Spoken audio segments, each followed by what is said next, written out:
Welcome to Kenton's videos. Enjoy the video.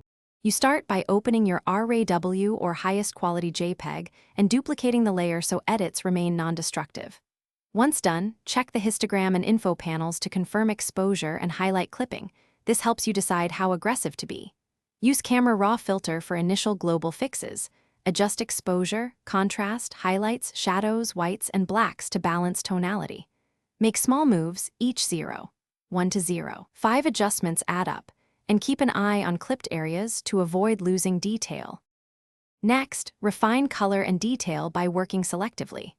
Use Camera Raw's HSL panel to correct hues and reduce oversaturated tones. Lower vibrance before saturation for subtlety.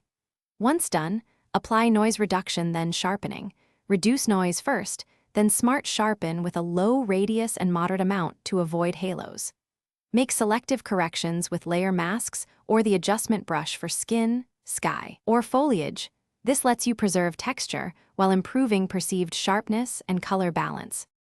Finish by using curves or levels to lock in contrast and set final white and black points. Subtle S-curves add pleasing punch. Once done, add a low opacity high pass layer for final sharpening and check at 100% zoom across the frame. Make sure to flatten a copy or export a flattened version while keeping the master PSD.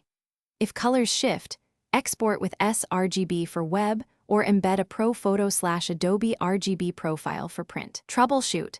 If banding appears, add tiny noise or reduce heavy compression.